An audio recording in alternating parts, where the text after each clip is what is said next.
Don't forget to subscribe and press the bell icon to never miss a video from testbook.com.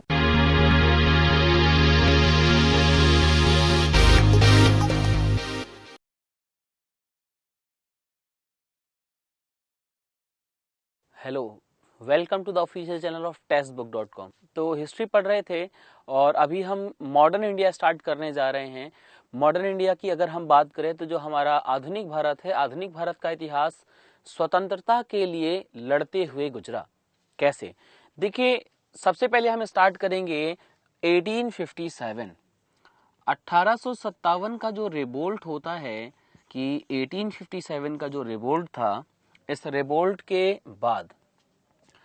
Revolt के बाद अंग्रेजों को कहीं ना कहीं ये लग गया था कि हमने अगर अब भारत में रहना है तो इंडियंस के लिए हमने कुछ करना पड़ेगा, भारत के लोगों के लिए हमने कुछ करना पड़ेगा।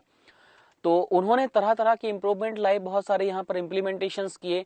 बट यहाँ पर अगर देखें तो जो इंडिया की इंडिपेंडेंस मूवमेंट है, भारत की जो स्वतंत्रता संग्राम का संघर्ष है, ये यहीं से स्टार्ट हो जाता है। ठीक है, कब से? 1857 से ही। इंडियन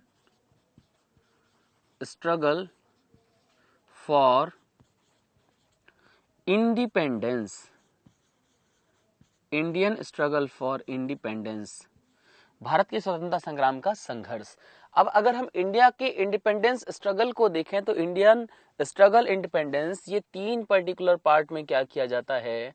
डिवाइड किया जाता है। तीन पार्ट में डिवाइड किया जाता है, तीन फेजेस में इसे पढ़ा जाता है। सबसे पहले आता है आपका फेज 1, और फेज 1 जिसे क्या बोला गया, जिसे कहा जाता है आपका मॉडरेट। ठीक है, मॉडरेट फेज कहलाया। और ये जो मॉडरेट फेज है, ये 1885 से लेकर के 1905 तक आता है। 1885 से 1905 तक। और इस समय पर अगर देखें तो यहाँ पर क्या हुआ था, यहाँ पर 1885 ये वो टाइम है जब भारत में Indian National Congress, INC, Indian National Congress का क्या हुआ था? एस्टैब्लिशमेंट हुआ था। और 1905 की अगर हम बात करें तो 1905 ये वो समय है जब क्या हुआ था? जब हुआ था आपका सेपरेशन ऑफ बंगाल, बंगाल का विभाजन हुआ था। देन दूसरी तरफ आते हैं फेज 2। फेज सेकंड की अगर हम बात करें तो फेज सेकंड क्या कहला जाएगा? फेज सेकंड को बोला गया आपका एक्सट्रीमिस्ट। और ये एक्सट्रीमिस्ट का जो युग है, ये कब से कब तक रहेगा आपका? ये अगर देखा जाए तो 1905 से लेकर के 1919 तक रहता है। 1905 से लेकर के 1919 तक रहता है। और 1905 के बाद बहुत सारे इवेंट्स हुए इन बिटवीन। अगर देखें तो गांधी जी भी भारत आ चुके थे। ऑफिशियली अगर देखें तो गांधी जी ने जो अपना एरा स्टार्ट किया था वो यहीं से किया था, फेज 3। और फेज 3 को पूरा पूरा क्या बोला जाता है? Phase 3 is known as the Gandhian era, Gandhian era. और ये गांधीयन एरा कहां से कहां तक आएगा आपका? ये गांधीयन एरा आपका 1919 से स्टार्ट होकर के 1947 तक आएगा। 1919 से स्टार्ट होकर के 1947 तक आएगा। 1919 से लेकर के 1947 तक आएगा। ठीक है, यहां पर जब 1947 में भारत आजाद हो जाता है, 1947 में जब इंडिया आजाद हो जाता है, तो यहां से दो एराएं निकलेंगी। एक जिसे हम क्या बोलेंगे? एक जिसे हम कहेंगे प्रेसिडेंशियल एरा, और प्रेसिडेंस के साथ साथ उनके जो क्या रहे हैं? Prime minister. तो presidential era and prime ministerial era, ये आ जाएगा। और प्रेसिडेंशियल एरा कहां तक आएगा? ये आएगा हमारे वर्तमान राष्ट्रपति श्री रामनाथ कोविंद जी तक। और प्राइम मिनिस्टर एरा कहां तक आ जाएगा? हमारे वर्तमान प्रधानमंत्री नरेंद्र मोदी जी तक। तो आइए स्टार्ट करते हैं हम सबसे पहले फेज 1 और फिर आगे बढ़ते हैं। फेज 1 की अगर हम बात करें तो जो फेज 1 स्टार्ट होता है, कब से होता है? ये स्टार्ट होता है आपका 1885 से लेकर के 1905 के बीच में। तो फेज 1 का एस्टैब्लिशमेंट, जैसे कि मैंने आपको बताया था कि 1885 में क्या हुआ था? 1885 में सबसे पहले हुआ था आपका establishment of INC. INC stands for the Indian National Congress.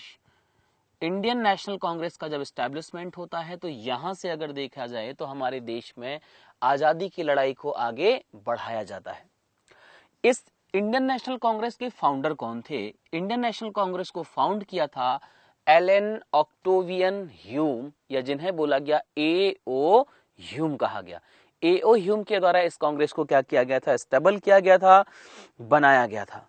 फिर यहां पर देखिए क्या होता है कि कांग्रेस के जो सेशन हुआ करते थे, सेशन कितने तरीके के हुआ करते थे? 2 तरह के सेशन हुआ करते थे। मतलब एक ये कमेटी बनाई गई, ये कमेटी बनती थी तो ये कमेटी जो थी ना, ये जो लोग थे जो जुड़े हुए थे संगठन से, वो 2 तरह के सेशन किया करते थे। एक तो जिसको बोला जाता था एसोसिएटेड सेशन।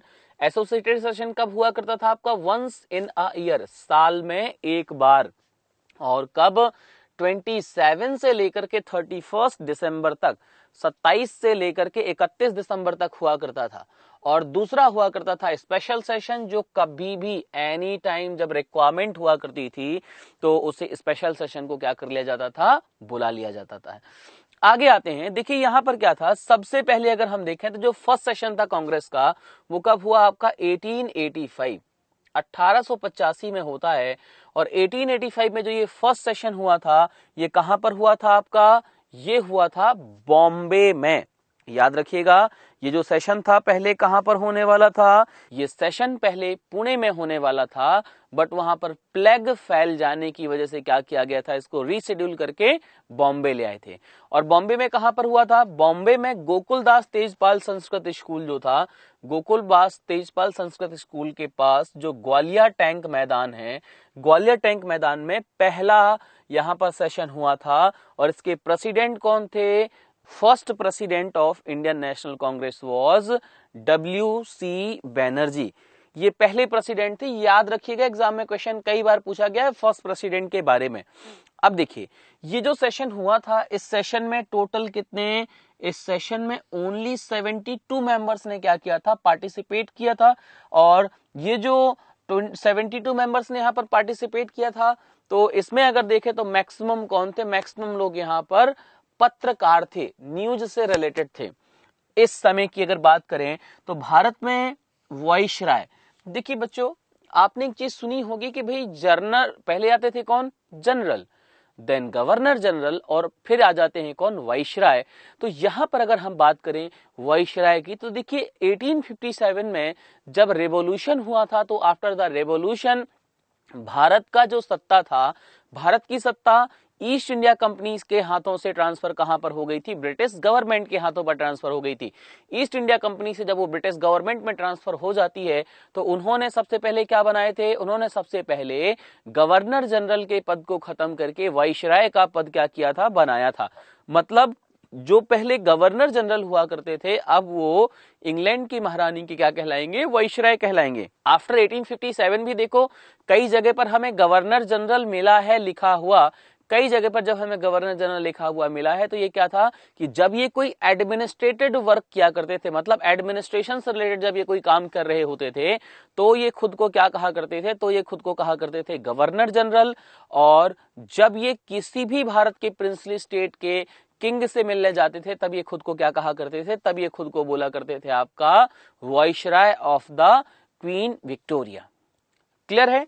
तो इस समय पर भारत में वाइसराय कौन था? Dufferin. Dufferin was the viceroy of India.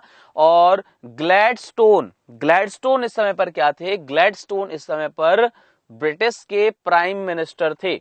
ठीक है, एग्जाम में इसी तरह के क्वेश्चन बन जाते हैं कि at the time of Congress establishment who was the viceroy of India? तो याद रखिएगा right answer is Dufferin.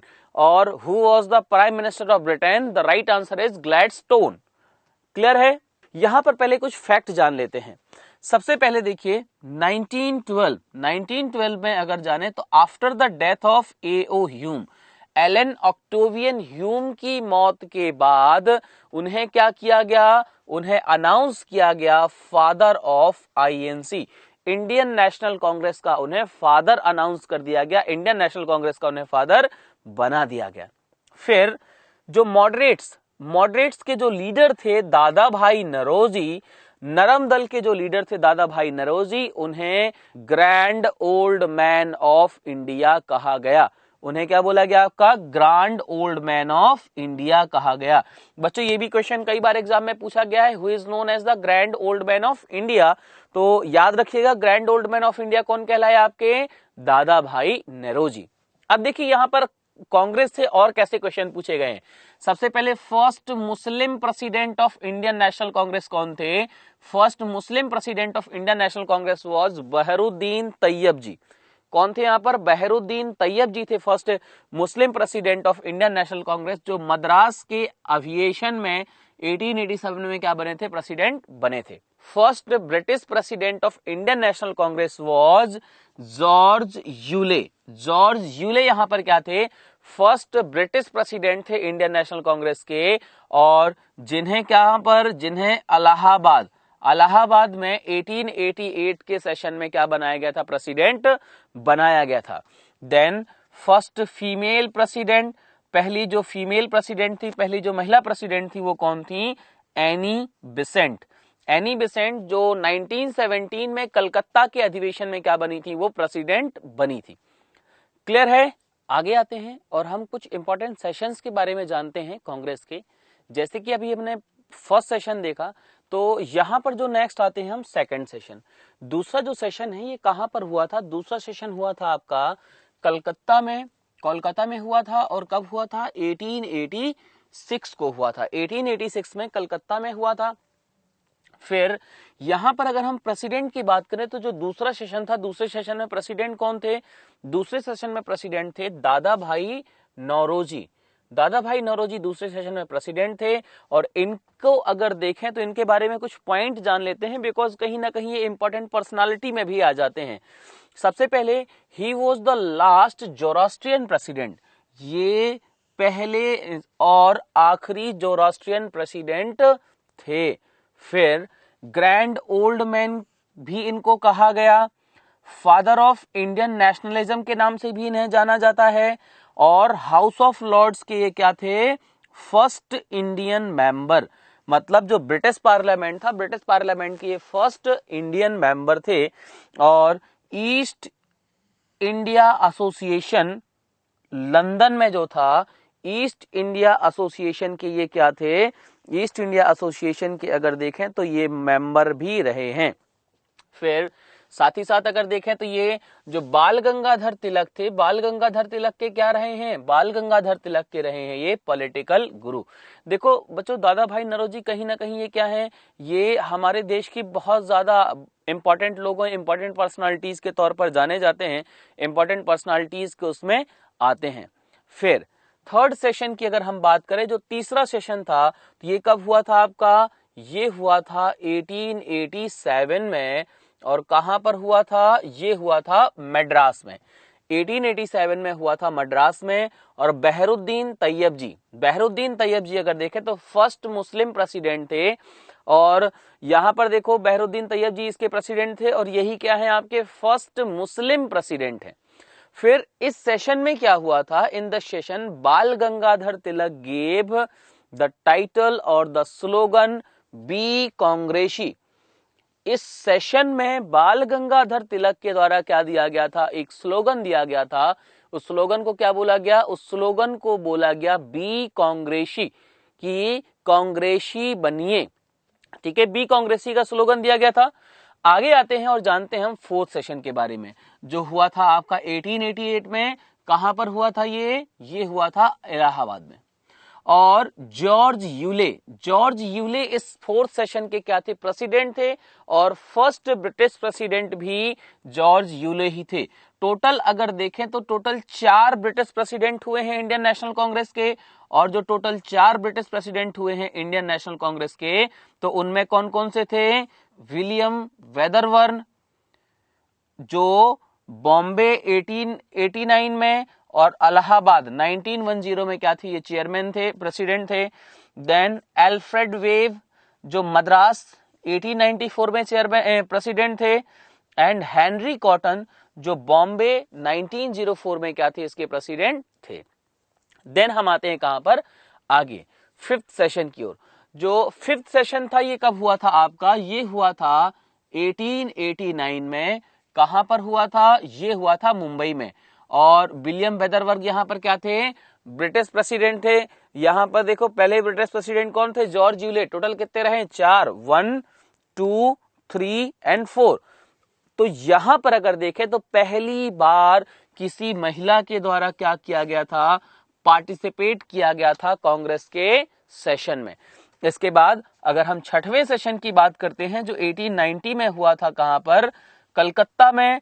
FS Mehta इसके क्या थे, एफएस मेहता थे इसके प्रेसिडेंट। तो फर्स्ट टाइम जो कादम्बिनी गांगुली थी, कादम्बिनी गांगुली ने यहां पर क्या किया था, पार्टिसिपेट किया था। कादम्बिनी गांगुली ने पहली बार यहां पर पार्टिसिपेट किया था आपके छठवें सेशन में। क्लियर है। आज के लिए इतना ही।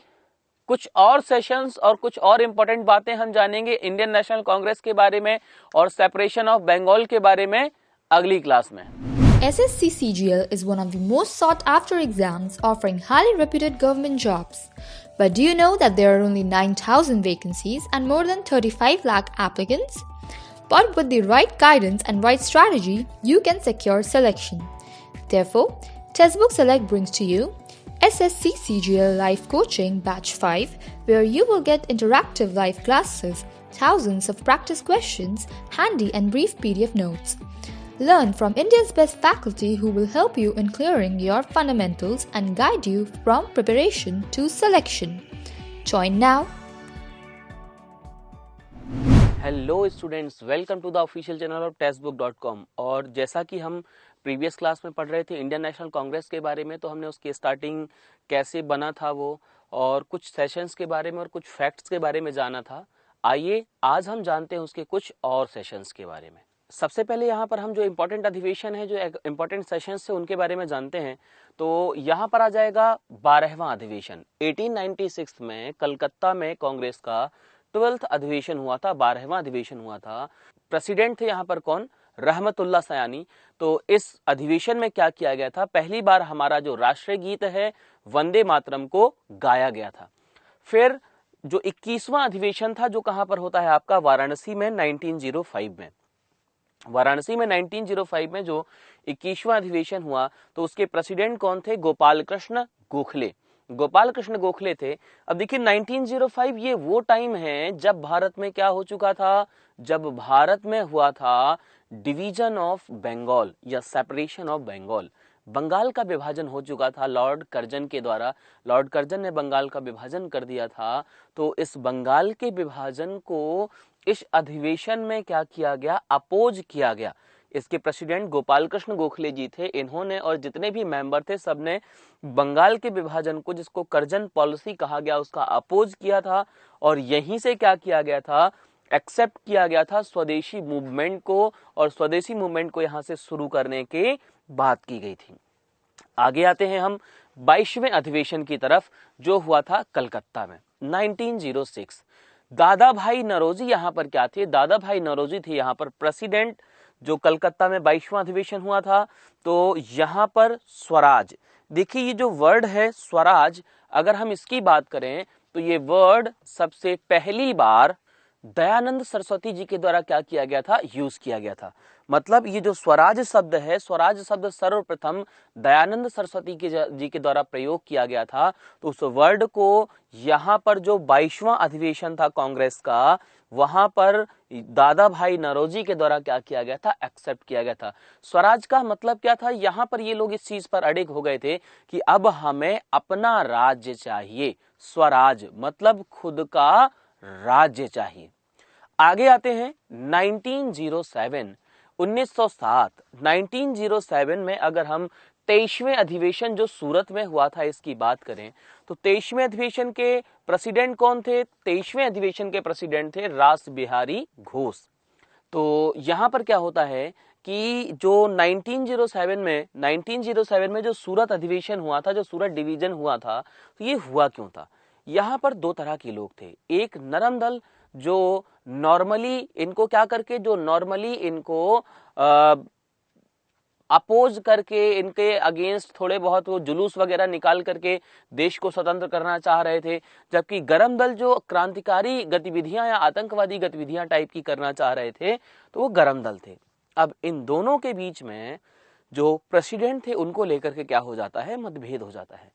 मतभेद हो जाता है तो कांग्रेस का यहां पर क्या हो गया था, विभाजन हो गया था। नरम दल और गरम दल, दो भागों में कांग्रेस क्या हो गई थी, बट गई थी। नरम दल और गरम दल जब यहां पर कांग्रेस दो भागों में बट जाती है तो लाला लाजपत राय, बाल गंगाधर तिलक एंड बिपिन चंद्रा पाल, बिपिन चंद्रा पाल, लाला लाजपत राय एंड बाल गंगाधर तिलक, इन्होंने क्या कर दिया था, कांग्रेस से अपना रेजिग्नेशन दे दिया था और सूरत अधिवेशन को क्या कर दिया गया था, स्थगित कर दिया गया था, सूरत अधिवेशन को रोक दिया गया था। इसके बाद जो 23वां अधिवेशन था, इसे 1908 में मद्रास में क्या किया गया, मद्रास में यहां पर इसको आयोजित किया गया। मद्रास में इसको जब वापस से लिया गया, वापस से रखा गया, तो यहां पर क्या किया गया था, फॉर्मेशन ऑफ कांग्रेस कॉन्स्टिट्यूशन, जो कांग्रेस का कॉन्स्टिट्यूशन था या कांग्रेस की जो पॉलिसीज वगैरह थी, किस बिहाफ पर ये वर्क करेंगे, उसे यहां पर क्या किया गया था, फॉर्म किया गया था। 1911 26वां अधिवेशन 1911 में हुआ था कलकत्ता में, जिसके प्रेसिडेंट कौन थे, विशन नारायण धर। विशन नारायण धर जी जो प्रेसिडेंट थे, तो यहां पर 26वें अधिवेशन में सबसे पहली बार हमारा जो नेशनल एंथम है जन गण मन, उसे गाया गया था। आगे 1916 में लखनऊ में जो होता है आपका 31वां अधिवेशन, यहां पर हम वापस से बात करेंगे 1907 की। 1907 में क्या हुआ था, 1907 में कांग्रेस का विभाजन हो गया था। तो जो 1916 में लखनऊ पैक्ट होता है, तो लखनऊ पैक्ट में क्या हुआ था, सबसे पहले तो जो मॉडरेट और एक्सट्रीमिस्ट थे, इन दोनों को बाल गंगाधर तिलक की एफर्ट के द्वारा एसिमिलेट किया गया था। और यहीं पर क्या हुआ था, ऐतिहासिक समझौता किसके किसके बीच में, कांग्रेस और मुस्लिम लीग के बीच में। कांग्रेस को लीड किया जा रहा था किसके द्वारा, कांग्रेस को लीड किया जा रहा था बाल गंगाधर तिलक के द्वारा, और मुस्लिम लीग के हेड थे मोहम्मद अली जिन्ना। और इन लोगों ने यहां से मिलकर के डिसाइड किया था कि हम सबसे पहले क्या करेंगे, देश को आजाद करवाएंगे, उसके बाद हम देखेंगे कि करना क्या है। और इसी को क्या बोला जाता है, लखनऊ पैक्ट या लखनऊ समझौता कहा जाता है। आगे आते हैं और हम बढ़ते हैं कुछ और इंपॉर्टेंट अधिवेशन, कुछ और इंपॉर्टेंट सेशंस की तरफ। 1917 में कलकत्ता में जो अधिवेशन हुआ था, यहां पर क्या था, यह अधिवेशन हुआ था कहां पर, यह हुआ था कोलकाता। कोलकाता में जो अधिवेशन हुआ था, तो इसकी प्रेसिडेंट कौन थी, इसकी प्रेसिडेंट थी एनी बेसेंट। एनी बेसेंट इसकी प्रेसिडेंट थी। और एनी बेसेंट अगर देखें तो ये कांग्रेस की पहली महिला प्रेसिडेंट थी, first female president of Congress, ठीक है। और ये जो अधिवेशन यहां पर हुआ था 1917 में, तो ये कौन से नंबर का था, इसको अगर देखें तो ये हो जाएगा आपका 32nd, 32वें नंबर का जो अधिवेशन था ये वो था। इसके बाद हम आगे चलते हैं 1970 के 1925 में जो हुआ था आपका क्या, 1925 में जो अधिवेशन हुआ था, कहां पर हुआ था ये, 1925 में जो अधिवेशन हुआ था ये हुआ था आपका कानपुर में।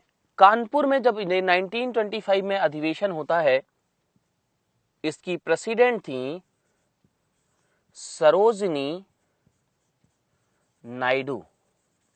सरोजनी नायडू इसकी प्रेसिडेंट थी जो कानपुर में हुआ था अधिवेशन। और ये जो 1925 में अधिवेशन हुआ था, ये कौन सा था, ये था 40वां 14th अधिवेशन। अब देखिए, Annie Besant first female president of Indian National Congress, Congress की पहली मुस्लिम प्रेसिडेंट थी। जबकि हम सरोजनी नायडू को अगर देखें तो Sarojini Naidu first Indian female president या फर्स्ट इंडियन वीमेन प्रेसिडेंट, ये पहली भारतीय महिला प्रेसिडेंट थी इंडियन नेशनल कांग्रेस की, जो 40वें अधिवेशन में बनी थी। आगे आते हैं 1929 में जो 44वां अधिवेशन, 44वां सेशन हुआ था, कहां पर हुआ था, ये लाहौर में हुआ था। और लाहौर में जो 44वां अधिवेशन हुआ था, तो इसके हेड कौन थे प्रेसिडेंट, इसके प्रेसिडेंट थे जवाहरलाल नेहरू। इस वाले सेशन की अगर लाहौर वाले सेशन की बात करें तो लाहौर वाले सेशन में क्या क्या हुआ था? लाहौर वाले सेशन में अगर देखें तो सबसे इंपॉर्टेंट आ जाएगा आपका क्या, यहां पर सबसे इंपॉर्टेंट आ जाएगा पूर्ण स्वराज। पूर्ण स्वराज यहां पर क्या किया गया था? पूर्ण स्वराज की मांग की गई थी। और रावी नदी के किनारे, रावी नदी के किनारे कब? रावी नदी के किनारे 31 दिसंबर 1929 on the bank of Ravi river. Ravi नदी के किनारे यहां पर क्या किया गया था? रावी नदी के किनारे पहली बार तिरंगा फहराया गया था, पहली बार झंडा फहराया गया था। ठीक है, और पूर्ण स्वराज की मांग के बाद यहां से पहली बार तिरंगा, पहली बार झंडा फहराया गया। फिर जब हम आगे आएंगे 1929 के बाद, तो 1929 के बाद अगला जो इंपॉर्टेंट रहेगा सेशन वो रहेगा आपका 1931। 1931 कराची जो 45वां अधिवेशन हुआ था, तो इसके प्रेसिडेंट कौन थे? इसके प्रेसिडेंट थे सरदार वल्लभ भाई पटेल। और सरदार वल्लभ भाई पटेल जब थे तो यहां पर मांग की गई थी भारतीयों के लिए 3 चीजों की, फंडामेंटल राइट्स, फंडामेंटल ड्यूटीज और इकोनॉमिक प्रोग्रेस। इन तीनों चीजों को ध्यान में रखते हुए जो हरिहरपुरा में 51वां जो यहाँ पर सेशन हुआ था हरिहरपुरा गुजरात में 1938 में, सुभाष चंद्र बोस जिसके हेड थे, तो इन सारी चीजों को ध्यान में रखते हुए अंडर पंडित जवाहरलाल नेहरू जी के चेयरमैनशिप के अंडर क्या फॉर्म किया गया था? नेशनल प्लानिंग कमीशन को फॉर्म किया गया था। अब देखिए क्या होता है 1939 त्रिपुरी मध्य प्रदेश में जो 1939 में अधिवेशन हुआ था 52nd, सुभाष चंद्र बोस जी को प्रेसिडेंट इलेक्ट किया गया था। सुभाष चंद्र बोस जी को प्रेसिडेंट इलेक्ट किया गया था, बट इन्होंने क्या कर दिया था? इन्होंने रिजाइन कर दिया था। इन्होंने जब रिजाइन कर दिया तो डॉक्टर राजेंद्र प्रसाद को यहां पर क्या किया गया था? इलेक्ट किया गया था president of the 52nd session of Congress. Gandhi ji ने भी यहां पर क्या किया था? रिजाइन किया था। फिर उसके बाद अगर हम देखें तो 1940 में जो अधिवेशन होता है रामगढ़ झारखंड में, तो यहां पर अबुल कलाम आजाद साहब को क्या बनाया गया था? अबुल कलाम आजाद साहब को बनाया गया था प्रेसिडेंट। फिर उसके बाद भारत में अगर देखें तो भारत को आजाद करवाने के लिए मूवमेंट्स तेज हो जाती हैं। दूसरी तरफ सेकेंड वर्ल्ड वॉर स्टार्ट हो चुका होता है, तो 41, 42, 43, 44 और 45 यहां से यहां तक अगर देखें तो कोई भी सेशन नहीं हुआ और अबुल कलाम आजाद ही यहां पर क्या बने रहे? कांग्रेस के अध्यक्ष, प्रेसिडेंट बने रहे। जब अबुल कलाम आजाद यहां पर कांग्रेस के प्रेसिडेंट बने रहे तो देखें तो ये सबसे लॉन्गेस्ट टेन्यूर है कांग्रेस के प्रेसिडेंट के तौर पर। और यहीं पर क्या हुआ था? इनके उसमें एक किताब लिखी गई थी, India win freedom, India win freedom. और 2 पत्रिकाएं जो थी उर्दू में भाषा में थी ये पत्रिकाएं, एक जिसको बोला गया अल हिलाल और दूसरा जिसको बोला गया अल बालग। अल हिलाल और अल बलग ये उत्तरी उर्दू भाषा में ये क्या थी? यहाँ पर ये पत्रिकाएं लॉन्च की गई थी। फिर अगर हम देखें तो यंगेस्ट प्रेसिडेंट क्यों थे अबुल कलाम आजाद? बिकॉज 1923 में दिल्ली में जो एक स्पेशल सेशन हुआ था तो उसके प्रेसिडेंट थे ये, उसके प्रेसिडेंट थे। और उस समय पर ये कितने वर्ष के थे? सिर्फ 35 वर्ष के थे, 35 ईयर्स के थे। 1946 में मेरठ में हुआ था और उस समय पर जो प्रेसिडेंट थे अबुल कलाम आजाद साहब के बाद चेंज हुए थे और कौन बन गए थे? जेबी कृपलानी। और भारत की आजादी के समय पर भी अगर देखें तो कांग्रेस के प्रेसिडेंट कौन थे? जेबी कृपलानी। ठीक है, फिर 55वां जो सम्मेलन हुआ था ये आखिरी था जो 1948 में हुआ था। पट्टाभी सीतारामैया को यहां पर प्रेसिडेंट बनाया गया था और इसका आरंभ जो था ये वंदे मातरम और राष्ट्रगान के साथ हुआ था। 55 अधिवेशन हुए थे टोटल कांग्रेस के। और उन 55 अधिवेशनों में अगर हम देखें तो सबसे ज्यादा कहां पर हुए हैं? कलकत्ता में 9 बार, फिर मद्रास में 7 और मुंबई में 3।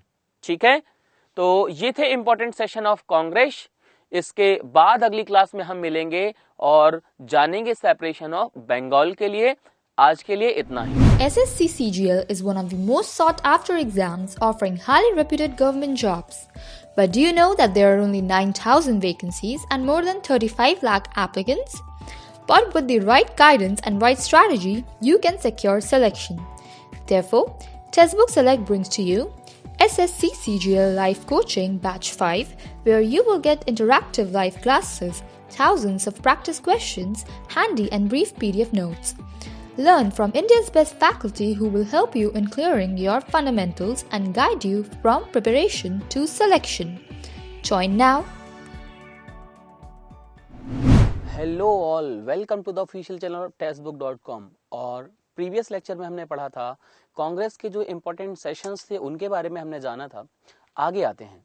देखिए था क्या कि इम्पोर्टेंट सेशंस तो मैंने आपको सारे के सारे एक साथ कंप्लीट करवा दिए हैं, बट टाइमलाइन में अगर हम देखें तो टाइमलाइन में कुछ और भी इम्पोर्टेंट इवेंट हैं जिन्हें अलग से पढ़ना बहुत जरूरी है, जिनके बारे में अलग से जानना बहुत जरूरी है। ठीक है, सबसे पहले देखिए यहाँ पर separation of Bengal. Separation of Bengal की अगर बात करें तो ये हुआ कब? 1905 की बात है, 1905 की। और 1905 में कब? 1905 में भी अगर हम देखें तो कब की बात है? ये बात है आपका 19 जुलाई 1905, 19 जुलाई 1905। 19 जुलाई 1905 को यहां पर अगर हम देखें तो कौन? यहां पर अगर हम देखें तो लॉर्ड कर्जन। लॉर्ड कर्जन इस समय पर भारत के क्या थे? वाइसराय थे। जब लॉर्ड कर्जन इस समय पर भारत के वाइसराय थे तो इन्होंने क्या चीज किया था? इन्होंने डिक्लेयर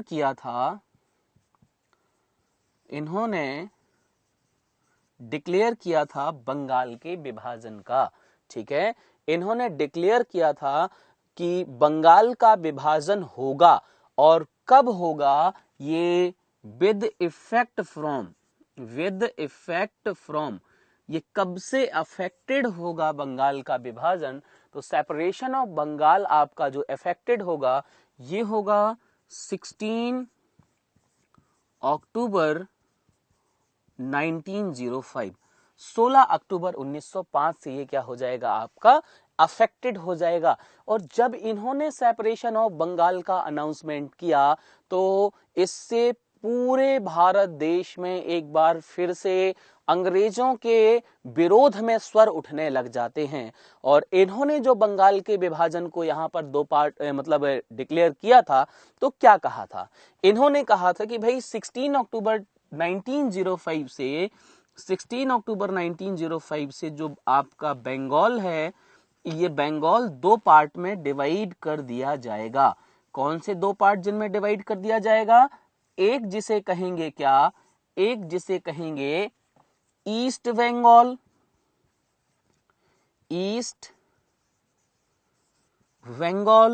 और दूसरा जिसे कहेंगे क्या? दूसरा जिसे बोलेंगे West Bengal. East Bengal and West Bengal, ये दो पार्ट में क्या होगा? बंगाल आपका डिवाइड किया जाएगा।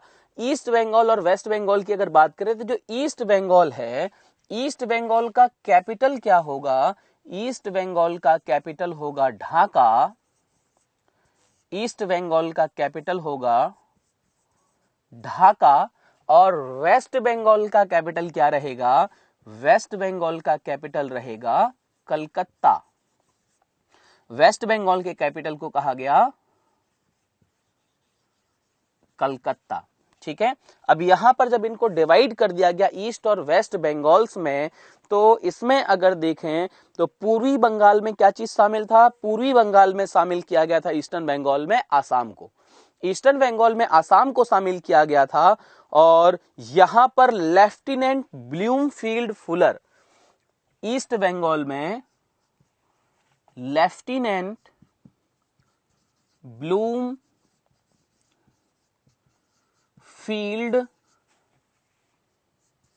फुलर, ये यहां पर क्या बने थे? लेफ्टिनेंट ब्लूमफील्ड फुलर को यहां पर पहला गवर्नर बनाया गया था। और दूसरा भाग अगर देखें तो दूसरे भाग को क्या बनाया गया था? वेस्ट बंगाल। वेस्ट बंगाल में क्या क्या शामिल किया गया था? पश्चिमी बंगाल में शामिल किया गया था आपका बंगाल, बिहार और उड़ीसा। बंगाल, बिहार और उड़ीसा को आपके पश्चिमी बंगाल में शामिल किया गया था। और जैसे यहां पर ब्लूमफील्ड फुलर फर्स्ट गवर्नर थे, तो वहां पर फर्स्ट गवर्नर कौन थे? यहां पर जो फर्स्ट गवर्नर थे ये बनवाए गए आपके एंड्रयू फ्रेजर। एंड्रयू फ्रेजर को वेस्ट बंगाल का पहला गवर्नर बनाया गया। अब देखो, जब बंगाल का विभाजन डिक्लेयर कर दिया गया, तो जब बंगाल का विभाजन यहां पर डिक्लेयर किया गया तो वापस से पूरा देश अंग्रेजों के विरोध में इकट्ठा हो जाता है। वापस से जब पूरा देश अंग्रेजों के विरोध में इकट्ठा हो जाता है तो 16 अक्टूबर 1905, ये जो 16 अक्टूबर 1905 है, 16 अक्टूबर 1905 को किस रूप में मनाया गया? 16 अक्टूबर 1905 को पूरे के पूरे बंगाल में शोक दिवस। शोक दिवस, शोक का मतलब क्या होता है? शोक का मतलब होता है सैड, सैड डे। क्लियर है? 16 अक्टूबर 1905 को पूरे बंगाल में शोक दिवस, या जिसे क्या बोला गया? जिसे बोला गया morning day, MOURNING, morning day या शोक दिवस के रूप में इसे मनाया गया। फिर यहां पर देखिए क्या था, रविंद्रनाथ टैगोर जी, रविंद्रनाथ टैगोर जी के आह्वान पर, रविंद्रनाथ टैगोर जी के आह्वान पर इसे मनाया गया राखी दिवस के रूप में। ठीक है, इसको सेलिब्रेट किया गया, देन सेलिब्रेटेड एज राखी डे, राखी दिवस के रूप में इसको सेलिब्रेट किया गया। तो ये किसके उस पर ये मनाया गया? आपका रविंद्रनाथ टैगोर जी के उस पर, रविंद्रनाथ टैगोर, रविंद्रनाथ टैगोर जी के कहने पर इसे राखी दिवस के रूप में मनाया गया। राखी का मतलब क्या होता है? राखी का मतलब होता है रक्षा। रक्षा मतलब यहां पर एक दूसरे को राखी बांध करके यूनिटी में आए और अंग्रेजों का क्या करें? विरोध करें कि हमें बंगाल का विभाजन नहीं होने देना है। इसलिए यहां पर रक्षाबंधन दिवस के रूप में इसको मनाया गया। इसी समय पर अगर हम बात करें तो जो रविंद्रनाथ टैगोर जी हैं, रविंद्रनाथ टैगोर जी ने क्या किया था? रविंद्रनाथ टैगोर जी ने इसी समय पर लिखा था इन्होंने अमार सोनार बांग्ला। क्या लिखा था इसी समय पर इन्होंने लिखा था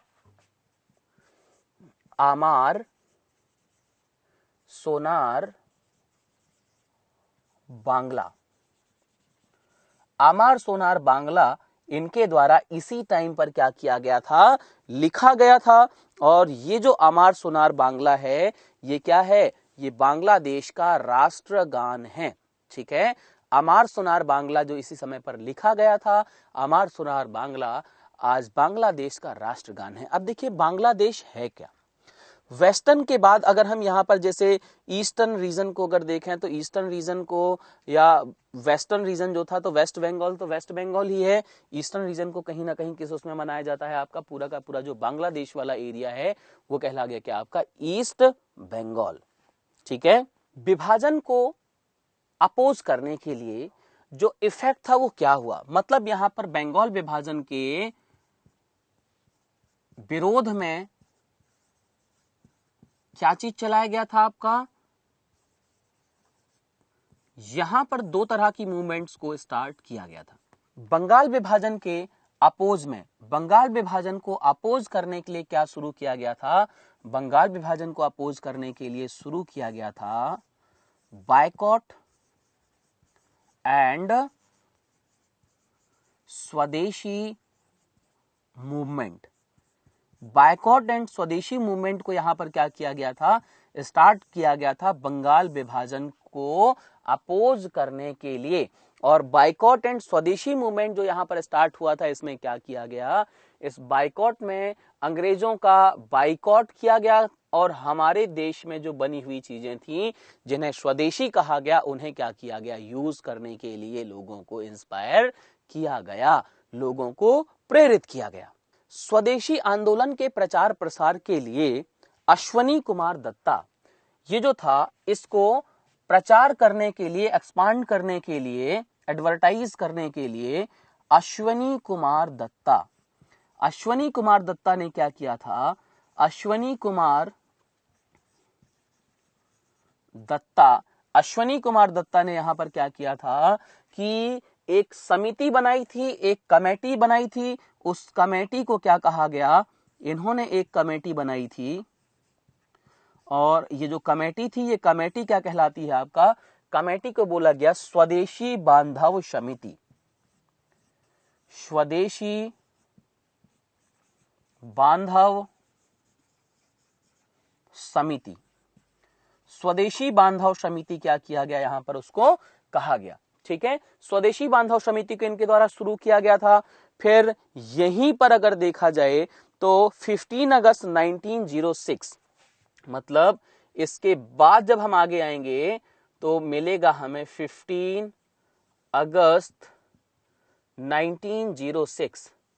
15 अगस्त 1906 को क्या किया गया? राष्ट्रीय शिक्षा परिषद की स्थापना की गई। राष्ट्रीय शिक्षा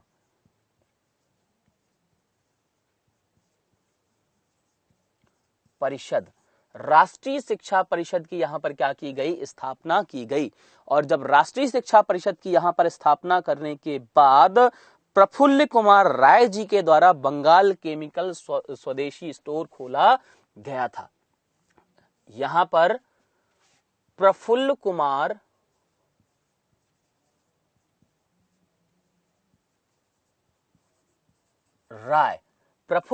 राय के द्वारा क्या खोला गया था?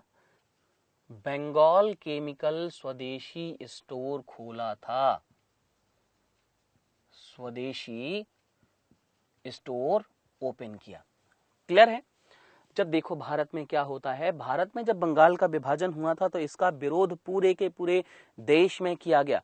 पूरे के पूरे देश से इसको अपोज किया गया। पूरे के पूरे देश में इसमें विरोध किया गया। और कांग्रेस का यहाँ पर जो अधिवेशन था, कांग्रेस का जो होने वाला अधिवेशन था, ये सबसे ज्यादा इंपॉर्टेंट होने वाला था। कांग्रेस का अधिवेशन जो यहाँ पर होने वाला था वो सबसे ज्यादा इंपॉर्टेंट होने वाला था। क्यों यहाँ पर सबसे ज्यादा इंपॉर्टेंट होने वाला था? बिकॉज कैसे यहाँ पर अंग्रेजों की जो ये सेपरेशन ऑफ बंगाल की नीति है इसको खत्म किया जाए। तो बंगाल विभाजन को कैसे विरोध किया जाए, बंगाल विभाजन को कैसे अपोज किया जाए, इसके लिए हर किसी की नजर अब बनी हुई थी कि कांग्रेस का डिसीजन, कांग्रेस का जो कॉन्फ्रेंस होने वाला है, इस कॉन्फ्रेंस में क्या निर्णय लिया जाएगा, यहां से क्या निकल करके सामने आएगा।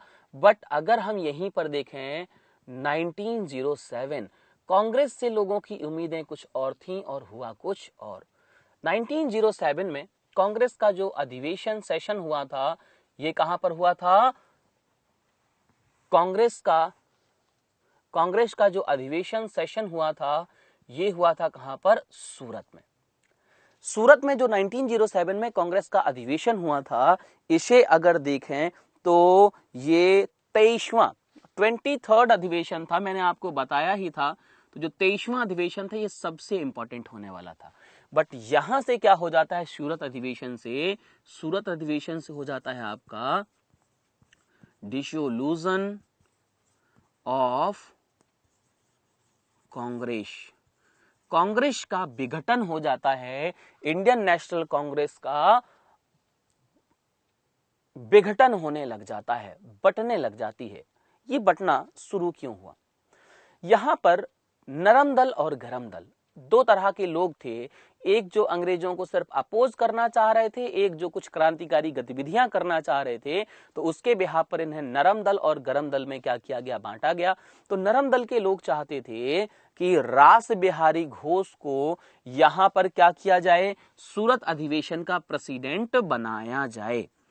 और चूंकि उनको पता था कि जो रास बिहारी घोष जी हैं ये किसी भी तरह की जो क्रांतिकारी गतिविधि है उसके लिए वो अलाउ नहीं करेंगे। जबकि गरम दल वाले लोग क्या चाहते थे, दल वाले लोग ये चाहते थे कि लाला लाजपत राय को क्या किया जाए, लाला लाजपत राय को यहाँ पर प्रेसिडेंट कांग्रेस का बनाया जाए और उसके बाद हम कुछ क्रांतिकारी गतिविधियां करके भारत को आजाद करवाएं।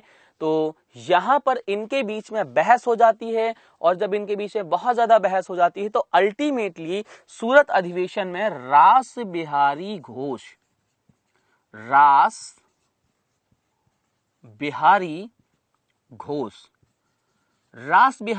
को क्या किया गया था, रास बिहारी घोष को प्रेसिडेंट बनाया गया। और जब यहां पर रास बिहारी घोष को इसका प्रेसिडेंट बनाया गया तो कांग्रेस का यहां से विघटन हो जाता है। गरम दल के लोगों ने इस डिसीजन को क्या कर दिया था, पूरी तरह से बाइकआउट कर दिया था, पूरी तरह से इसके वो अगेंस्ट चले गए थे। और जब ये पूरी तरह से अगेंस्ट चले गए थे तो यहां पर क्या किया गया था, यहां पर लाल बाल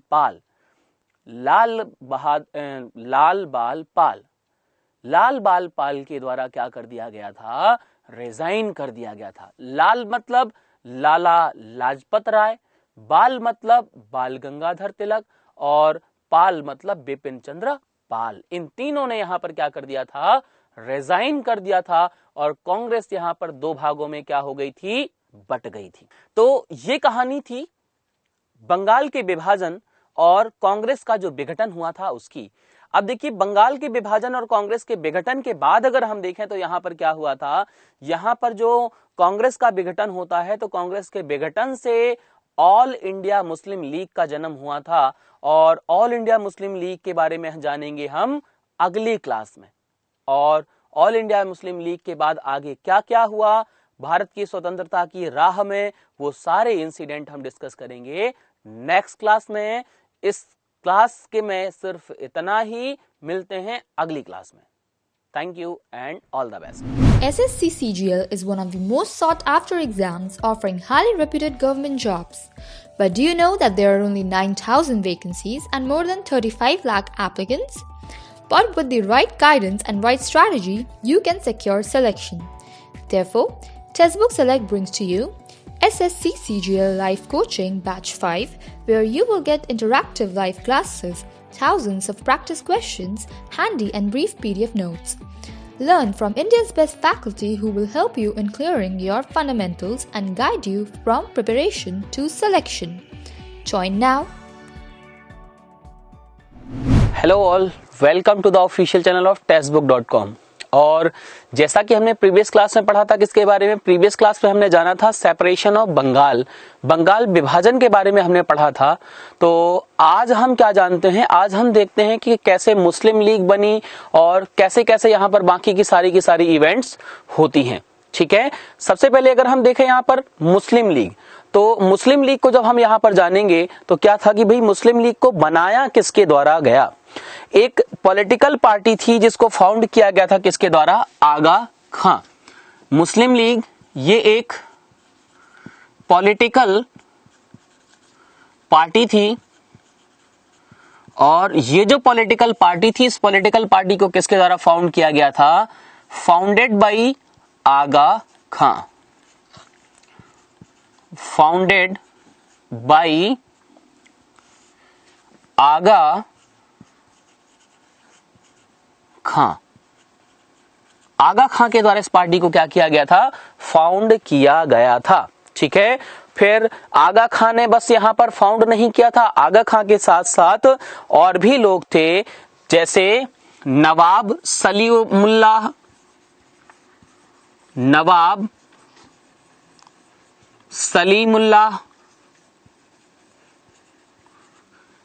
सलीमुल्लाह के साथ और कौन थे, वकारुल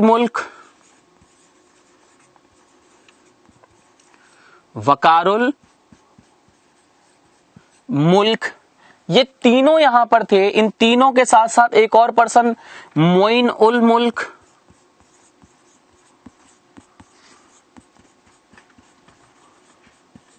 इन सब ने मिलकर के क्या किया था, इन सब ने मिलकर के इस मुस्लिम लीग को फॉर्म किया था। और कब फॉर्म किया था, इन्होंने फॉर्म किया था 30 दिसंबर 1906।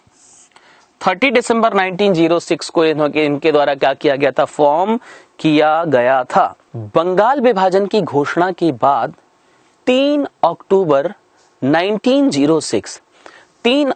1906 को मुस्लिम्स का एक शिष्टमंडल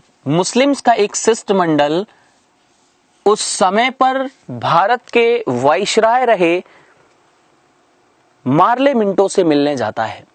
भारत के वाइसराय मार्ले मिंटो से जब मिलने जाता है तो इस शिष्टमंडल में कौन कौन थे, आगा खां, सलीमुल्लाह, वकारुल मुल्क और मोइनुल मुल्क।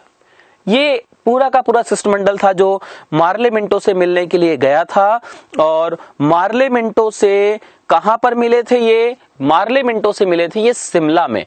और मार्ले मिंटो से मिलने के बाद यहां पर इन्होंने क्या किया था, मार्ले मिंटो से मिलने के बाद इन्होंने 30 दिसंबर 1906 30 दिसंबर 1906 को इन्होंने क्या कर दिया था, 30 दिसंबर 1906 को इन्होंने यहां पर ऑल इंडिया मुस्लिम लीग का एस्टैब्लिशमेंट कर दिया था।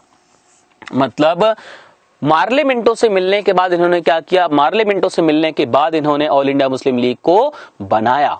इसके एस्टैब्लिशमेंट की घोषणा किसके द्वारा की गई थी, ये जो मुस्लिम लीग थी, मुस्लिम लीग के एस्टैब्लिशमेंट की घोषणा की गई थी नवाब सलीमुल्लाह खां के द्वारा। नवाब सलीमुल्लाह खां ने इसका एस्टैब्लिशमेंट का अनाउंसमेंट किया था।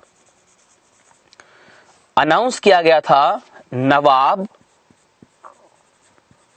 सलीमुल्लाह, इनके द्वारा क्या किया गया था, अनाउंसमेंट किया गया था ऑल इंडिया मुस्लिम लीग के फॉर्मेशन का।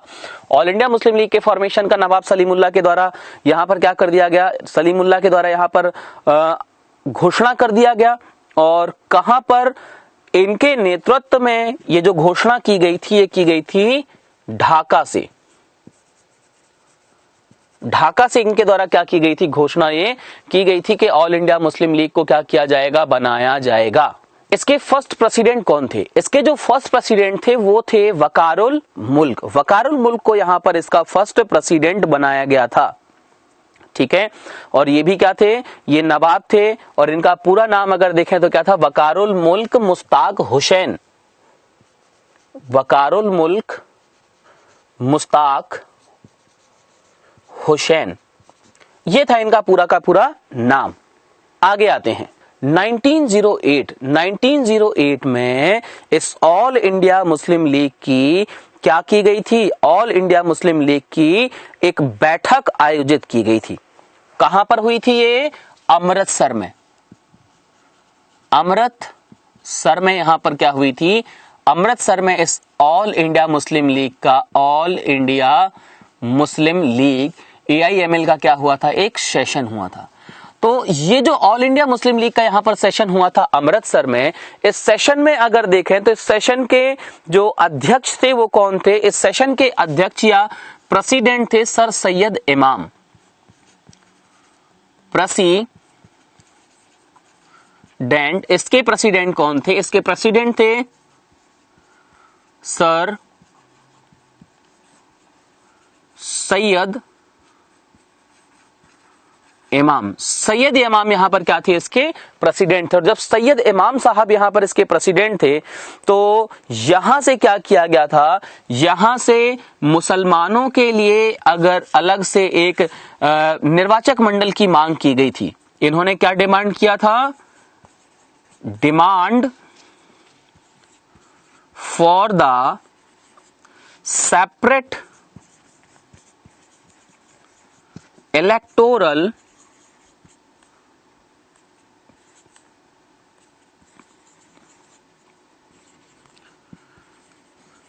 College for Muslims. मुस्लिम्स के लिए या मुसलमानों के लिए इन्होंने अलग से एक निर्वाचक मंडल की क्या कर दी थी, अलग से निर्वाचन मंडल की इन्होंने मांग कर ली थी। ठीक है, और ये जो निर्वाचन मंडल इनके द्वारा क्या किया गया था, मांगा गया था, मतलब अलग से यहां पर क्या रहेगा, अलग से यहां पर जब निर्वाचन रहेगा इनका, तो ये मांग इनके द्वारा कब की गई, 1908 में। और इसकी पूर्ति कब कर दी गई थी, 1909 में। 1909 में इस इलेक्टोरल कॉलेज की मांग को क्या कर लिया गया? 1909 में इस इलेक्टोरल कॉलेज की मांग को एक्सेप्ट कर लिया गया था। इस इलेक्टोरल कॉलेज की मांग को एक्सेप्ट कर लिया गया, और जब इस इलेक्टोरल कॉलेज की मांग को एक्सेप्ट किया गया तो यहां पर क्या हुआ? यहां पर इसे बोला गया मार्ले मिंटो रिफॉर्म।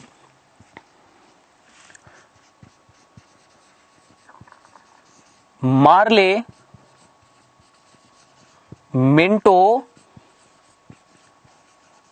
रिफॉर्म।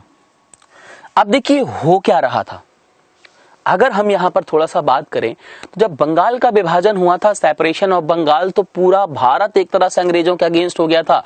तो अब इन्हें ये लगने लगा था कि भाई हमें तो कभी भी उखाड़ करके फेंक सकते हैं अगर इस तरह से इकट्ठा हो गए, तो इनमें फूट कैसे डाली जाए, और इनमें फूट कैसे डाली जाए उसका सबसे पहले यहां पर ये जो मुस्लिम लीग एक पॉलिटिकल पार्टी फॉर्म हुई थी, इसके द्वारा क्या किया गया, इसे एक अलग इलेक्टोरल कॉलेज को देकर के हिंदू और मुस्लिम के बीच में फूट डाली गई। ठीक है, मतलब यहां से अगर देखें तो अंग्रेजों की डिवाइड एंड रूल वाली पॉलिसी क्या हो जाती है, शुरू हो जाती है। और यहां से इन्होंने सबसे पहले हिंदू और मुस्लिम, ये इन दोनों के बीच में एक बीज बोया था। और यहां से अगर देखें तो हिंदू मुस्लिम यूनिटी जो थी वो धीरे धीरे बंटने लग जाती है, बिकॉज मुस्लिम लीग में पूरे के पूरे लोग मुस्लिम्स थे जिन्होंने खुद के लिए एक मुस्लिम राष्ट्र की मांग कर दी थी, और कांग्रेस जो थी, कांग्रेस में भी हिंदू और मुस्लिम दोनों थे, बट कांग्रेस में जो मेजोरिटी थे वो मुस्लिम से ही थे। तो उन्होंने क्या किया था, उन्होंने डिमांड किया था कि देश स्वतंत्र होना चाहिए, मतलब हमारा पहले देश स्वतंत्र होना चाहिए, उसके बाद हम देखेंगे क्या करना है। क्लियर है? आगे आते हैं, मार्ले मिंटो रिफॉर्म के बारे में जानते हैं। देखिए था क्या, मार्ले मिंटो रिफॉर्म को अगर देखें तो 1909 में, और 1909 में कब, 15 नवंबर 1909, 15 नवंबर 1909 को, 15 नवंबर 1909 को यहां पर क्या किया गया था, एक राजकीय अनुमोदन लाया गया था। 15 नवंबर 1909 को जब एक राजकीय अनुमोदन लाया गया तो इस राजकीय अनुमोदन में क्या किया गया, इस राजकीय अनुमोदन में हिंदू और मुस्लिम के बीच में डिवीजन का एक बीज बोया गया। डिवीजन का जब ये एक बीज बोया गया तो इस बीज को एक्सेप्ट किया गया था, किसके बिहाफ पर एक्सेप्ट किया गया था, Indian council act 1909, Indian council act 1909 के बिहाफ पर इसको माना गया था, जिसे भारतीय परिषद अधिनियम 1909 कहा गया। इसी को क्या कहा जाता था, this is also known as the Morley Minto reform, इसको ही मार्ले मिंटो रिफॉर्म भी कहा गया। और यहां से अंग्रेजों या ब्रिटिश के द्वारा मुस्लिम्स के लिए एक स्वतंत्र निर्वाचक मंडल की मांग को एक्सेप्ट कर दिया गया था, और उन्हें एक अलग से इलेक्टोरल कॉलेज, या उन्हें अगर देखें तो अलग से एक निर्वाचन मंडल दे दिया गया था। क्लियर है? इसके बाद आते हैं हम आगे। यहां पर देखिए क्या हुआ था कि जब सेपरेशन ऑफ बंगाल हुआ, बंगाल का जब विभाजन कर दिया गया था, पूरा का पूरा भारत अंग्रेजों के विरुद्ध इकट्ठा हो रहा था। जब पूरा का पूरा भारत अंग्रेजों के विरुद्ध इकट्ठा हो रहा था तो इन्हें किस तरह से सुलझाया जाए, क्योंकि दिन ब दिन ये क्या होता जा रहा था, दिन ब दिन ये अंग्रेजों के लिए सरदर्द बनता जा रहा था बंगाल का विभाजन। इस समय पर अगर देखें, इस समय पर ब्रिटिश के जो राजा थे उनका नाम क्या था, जॉर्ज पंचम। ठीक है, यहां पर थे ब्रिटिश के किंग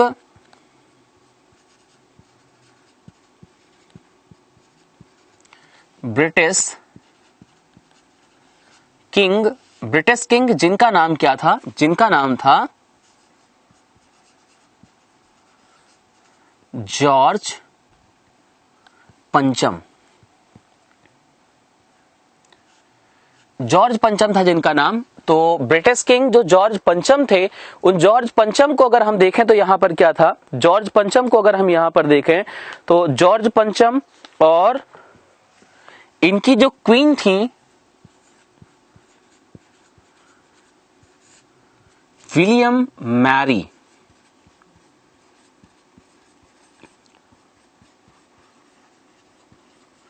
जॉर्ज पंचम एंड विलियम मैरी। जॉर्ज पंचम और विलियम मैरी को भारत आना था, ठीक है, भारत आना था। अंग्रेजों के अगेंस्ट से जो विद्रोह वगैरह हो रहे थे, जो विरोध वगैरह हो रहे थे, इनको क्या करने के लिए, इनको खत्म करने के लिए, इन विरोधों या इनको सेपरेट करने के लिए, ठीक है। तो जब इनको खत्म करने के लिए, इनको सेपरेट करने के लिए इन्हें भारत आना था, तो यहीं पर क्या हुआ था, यहां पर देखो इनके द्वारा बनाई गई थी एक कमेटी। इस समय पर अगर देखें तो भारत में वाइसराय कौन थे? इस समय पर अगर देखें तो जो भारत में वाइसराय थे उनका नाम था लॉर्ड हार्डिंग सेकंड। दिल्ली दरबार 1911। यहां पर अगर देखें तो देखिए भारत में जब बंगाल का सेपरेशन हुआ था, सेपरेशन ऑफ बंगाल जब हुआ था, तो अंग्रेजों के विरोध में क्या हो गए थे, स्वर पूरे देश में फैल रहे थे। अंग्रेजों के विरोध में जो स्वर पूरे देश में फैल रहे थे, तो इनको कैसे वो किया जाए, उसके लिए यहां पर क्या की गई थी, एक कमेटी बनाई गई थी, जिसको क्या बोला गया, जिसको बोला गया आपका अरुंडेल कमेटी, ठीक है। क्या बोला गया, अरुंडेल कमेटी। और अरुंडेल कमेटी जो ये बनाई गई थी, किस लिए बनाई गई थी, कि भाई ये जो प्रॉब्लम है इसको कैसे रिजॉल्व किया जाए। इस समय पर अगर देखें तो भारत में वाइसराय कौन था, भारत में यहां पर वाइसराय था, भारत में यहां पर वाइसराय कौन था, भारत में यहां पर वाइसराय था लॉर्ड हार्डिंग। और 1911 में यहीं पर अगर हम देखें तो भारत में जो ब्रिटिश के जो किंग थे उनका नाम था जॉर्ज पंचम और इनकी महारानी का नाम क्या था, विलियम मैरी, ठीक है। जॉर्ज पंचम और विलियम मैरी यहां पर क्या था, इनकी क्वीन थी। तो लॉर्ड हार्डिंग के समय पर जब ये अरुंडेल कमेटी बनाई गई, तो इस अरुंडेल कमेटी को देखें तो अरुंडेल कमेटी को रिकमेंडेशन, अरुंडेल कमेटी के रिकमेंडेशन को लेकर के विलियम मैरी और जॉर्ज पंचम भारत आते हैं।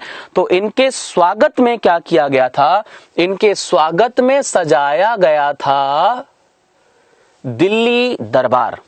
इनके स्वागत के लिए दिल्ली दरबार सजाया गया था 1911 में। अब देखिए था क्या, 1911 में जब ये लोग आते हैं तो अरुंडेल कमेटी की सिफारिश पर जो बंगाल का विभाजन था, अरुंडेल कमेटी ने क्या किया था, अरुंडेल कमेटी ने रिकमेंडेड, अरुंडेल कमेटी ने क्या रिकमेंड किया था, अरुंडेल कमेटी के रिकमेंडेशन पर अगर देखें तो कब, अरुंडेल कमेटी के रिकमेंडेशन पर 12 दिसंबर 1911, 12 दिसंबर 1911 को क्या कर दिया था, refused the separation of Bengal. इनके वो करने पर क्या कर दिया गया था, बंगाल के सेपरेशन को रिफ्यूज कर दिया गया था। मतलब जो बंगाल का विभाजन था, बंगाल के विभाजन को निरस्त कर दिया गया था। क्लियर है। बंगाल के विभाजन को निरस्त करने के बाद, बंगाल के विभाजन को खत्म करने के बाद यहां पर एक और निर्णय लिया गया। एक और निर्णय यहां पर क्या लिया गया, यहां पर एक और रिफॉर्म हुआ था। इस दिल्ली दरबार के समय पर ही यहीं पर क्या हुआ था, अनाउंसमेंट हुआ था। यहां पर एक अनाउंसमेंट हुआ था। अनाउंसमेंट यहां पर क्या हुआ था, अनाउंसमेंट यहां पर यह हुआ था। कब अनाउंसमेंट हुआ था, यह अनाउंसमेंट हुआ था 1 अप्रैल 1912। मतलब जॉर्ज पंचम ने यह कहा था 1911 में ही, सबसे पहले तो जो सेपरेशन ऑफ बंगाल था, सेपरेशन ऑफ बंगाल को खत्म कर दिया गया। सेपरेशन ऑफ बंगाल को खत्म करने के बाद यहां पर अनाउंसमेंट किया गया। किस चीज का अनाउंसमेंट किया गया, कैपिटल। कैपिटल मतलब राजधानी। राजधानी यहां पर क्या कर दी गई, राजधानी यहां पर भारत की कलकत्ता से ट्रांसफर कर दी गई। कहां, न्यू दिल्ली। नई दिल्ली को भारत की क्या कर दिया गया, राजधानी बना दिया गया। और कलकत्ता से जब नई दिल्ली को भारत की राजधानी बनाया गया, तो राजधानी का फाउंडेशन कब हुआ था, नई दिल्ली को यहां पर फॉर्म किया गया कब, 1 अप्रैल 1912, 1 अप्रैल 1912। 1 अप्रैल 1912 को यहां पर क्या किया गया था, 1 अप्रैल 1912 को भारत की जो नई राजधानी थी, नई दिल्ली को फाउंड किया गया। और नई दिल्ली की जो रूपरेखा थी, मतलब यहां पर 1 अप्रैल 1912 को क्या कर दिया गया, 1 अप्रैल 1912 को नई दिल्ली को फाउंड कर दिया गया। जब 1 अप्रैल 1912 को नई दिल्ली को यहां पर फाउंड कर दिया गया तो इसकी जो रूपरेखा थी, ये रूपरेखा किसके द्वारा बनाई गई थी, ये रूपरेखा बनाई गई थी लेफ्टिनेंट, या इसका जो प्लान बनाया गया था, ये प्लान बनाया गया था किसके द्वारा, एडविन लुटियंस के द्वारा। एडविन लुटियंस के द्वारा यहां पर क्या किया गया था, प्लान बनाया गया था नई दिल्ली की जो रूपरेखा थी, नई दिल्ली का जो कुछ भी था उसका। और एडविन लुटियन ने किसके साथ मिलकर के बनाया था, ये हर्बर्ट बेकर था यहां पर, जिसके साथ इन्होंने क्या किया था, मिलकर के ये प्लान बनाया था नई दिल्ली का। फिर देखिए यहां पर क्या हुआ, जब नई दिल्ली का इनके द्वारा प्लान बनाया गया तो यहां पर जो एडविन लुटियंस था, इस एडविन लुटियंस ने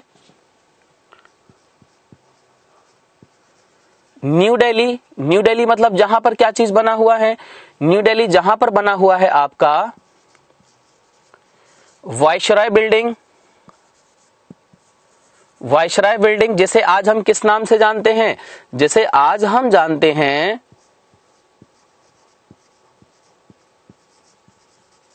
president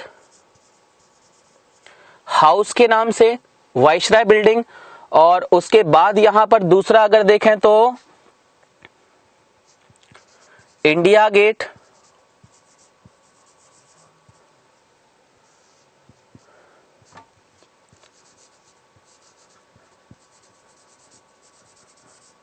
parliament, viceroy building, India Gate और पार्लियामेंट, ये वाला जो सेक्शन कहलाया, ये सेक्शन क्या कहलाया, नई दिल्ली। और ये जो नई दिल्ली है, ये नई दिल्ली इसके द्वारा क्या किया गया था, बनाया गया था, जो हमारे देश की क्या है, राजधानी है, जो हमारे देश की है कैपिटल। इन बिटवीन अगर देखें तो जब ये सारे इवेंट्स हो रहे थे, तो इसी समय पर क्या स्टार्ट हो जाता है, इसी समय पर स्टार्ट हो जाता है आपका वर्ल्ड वॉर फर्स्ट, पहला विश्व युद्ध यहां पर स्टार्ट हो जाता है। तो जब पहला विश्व युद्ध यहां पर स्टार्ट हुआ था, देखिए कब हुआ था, ये हुआ था आपका 28 जुलाई 1914, 28 जुलाई 1914 को क्या हुआ था, 28 जुलाई 1914 को पहला विश्व युद्ध स्टार्ट हुआ था, जिसमें एक तरफ जर्मनी, ऑस्ट्रिया, हंगरी और तुर्की थे।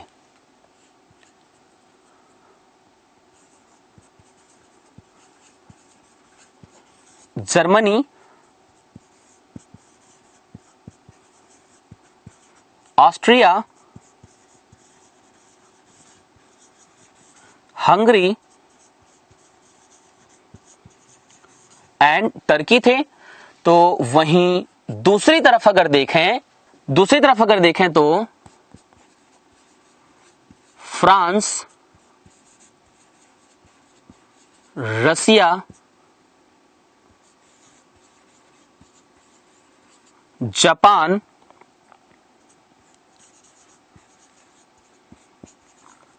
ब्रिटेन और इटली थे। एक तरफ जर्मनी, ऑस्ट्रिया, हंगरी और टर्की थे, दूसरी तरफ फ्रांस, रसिया, जापान, ब्रिटेन और इटली थे। तो इस पहले विश्व युद्ध में क्या हुआ था, इस पहले युद्ध में भारत की जो राष्ट्रीय कांग्रेस थी, जिसको क्या बोला गया, INC, Indian National Congress. Indian National Congress ने क्या किया था, इंडियन नेशनल कांग्रेस ने यहां पर ब्रिटेन को सपोर्ट किया था। इंडियन नेशनल कांग्रेस, भारतीय राष्ट्रीय कांग्रेस के द्वारा यहां पर ब्रिटेन को सपोर्ट किया गया था। इवन अगर गांधी जी को देखें, गांधी जी ने लंदन में एक कोर एम्बुलेंस फैसिलिटी भी चलाई थी। कोर एम्बुलेंस फैसिलिटी, ये कोर एम्बुलेंस फैसिलिटी किसके द्वारा चलाई गई थी, ये चलाई गई थी गांधी जी के द्वारा। ठीक है, गांधी जी के द्वारा एक कोर एम्बुलेंस फैसिलिटी चलाई गई थी, जिसमें युद्ध में जो सैनिक घायल हुए हैं, युद्ध में घायल सैनिकों को कहां पर पहुंचाया जा रहा था, युद्ध में घायल सैनिकों को हॉस्पिटल पहुंचाया जा रहा था और उन्हें सपोर्ट किया जा रहा था, किसको, ब्रिटेन को। पहला विश्व युद्ध 1914 से लेकर के 1918 तक होता है और 1918 में यहां पर अगर देखें तो इसके पहले ही क्या चल रहा था, एक तरफ तो कांग्रेस में विभाजन हो चुका था, कांग्रेस नरम दल और गरम दल दो भागों में बंट चुकी थी। दूसरी तरफ जो कांग्रेस थी ये क्या कर चुकी थी आपका, ये यहां पर ब्रिटेन को फर्स्ट वर्ल्ड वॉर में सपोर्ट भी कर रही थी। तो इन बिटवीन अगर देखें 1916 में जो कांग्रेस का सेशन हुआ लखनऊ में, ये सेशन बहुत ज्यादा इंपॉर्टेंट होने वाला था। लखनऊ वाला सेशन दो पर्टिकुलर मामलों में सबसे ज्यादा इंपॉर्टेंट था। एक तो कांग्रेस पूरी तरह से क्या हुआ था, विघटन हुआ पड़ा था, और दूसरी तरफ मुस्लिम लीग। इन दोनों मसलों को लखनऊ में कैसे डील किया गया, आइए जानते हैं आगे। देखिए, लखनऊ पैक्ट या लखनऊ समझौता हुआ कब था? लखनऊ पैक्ट या लखनऊ समझौता हुआ था 1916 में। ठीक है, जब 1916 में यहां पर लखनऊ पैक्ट होता है, कांग्रेस का जो लखनऊ में अधिवेशन हुआ था, तो इस अधिवेशन के प्रेसिडेंट कौन थे? यहां पर जो प्रेसिडेंट थे यहां पर एसी मजूमदार। एसी मजूमदार या जिनको क्या बोला गया, जिनको कहा गया अंबिका चरण मजूमदार। ठीक है, एसी मजूमदार या अंबिका चरण मजूमदार यहां पर क्या थे, प्रेसिडेंट थे। और जब अंबिका चरण मजूमदार यहां पर प्रेसिडेंट थे, तो ये लखनऊ पैक्ट या लखनऊ में जो कांग्रेस का सेशन हुआ था, ये दो पर्टिकुलर मामलों में सबसे ज्यादा इंपॉर्टेंट था, या दो पर्टिकुलर मामलों में ये बहुत ज्यादा इंपॉर्टेंट होने वाला था। ये मैटर कौन कौन से थे, आइए देखते हैं। सबसे पहला, ये पहली बार था जहां पर moderate and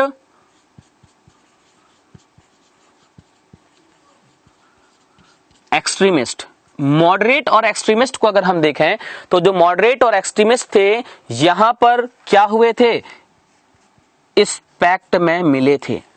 mat this pact, इस पैक्ट में क्या हुए थे, कांग्रेस और मतलब मॉडरेट और एक्सट्रीमिस्ट दोनों यहां पर मिले थे।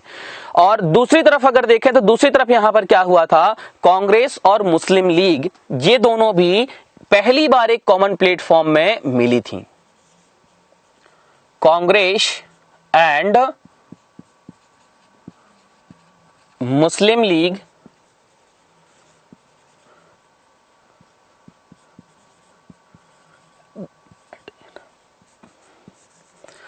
ये पहली बार एक कॉमन प्लेटफॉर्म पर क्या हुई थी, पहली बार ये कॉमन प्लेटफॉर्म पर मिली थी। कांग्रेस और मुस्लिम लीग ये पहली बार एक कॉमन प्लेटफॉर्म पर मिली थी फ्रॉम सिंस देयर बर्थ। ठीक है, और भाई अगर देखें तो जो कांग्रेस बना था, कांग्रेस के बाद अगर हम देखें तो यहां पर मुस्लिम लीग आ चुका था जब बंगाल का विभाजन हुआ था और कांग्रेस का विघटन शुरू हो गया था।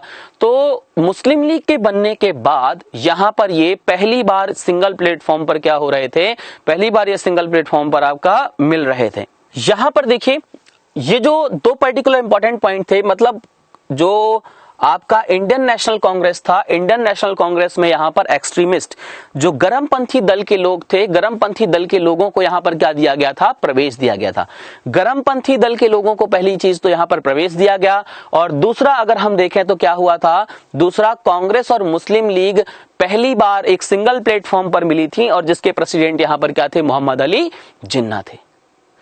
इसे जाना गया लखनऊ पैक्ट के बारे में, और ये था कांग्रेस का एक सेशन जो लखनऊ में हुआ था 1916 में। आगे हम जानेंगे भारत की स्वतंत्रता के लिए और क्या क्या रिफॉर्म हुए और कैसे कैसे यहां पर लोगों ने अपना सहयोग किया, होम रूल लीग, और उसके बारे में जानेंगे। आज के लिए इतना ही।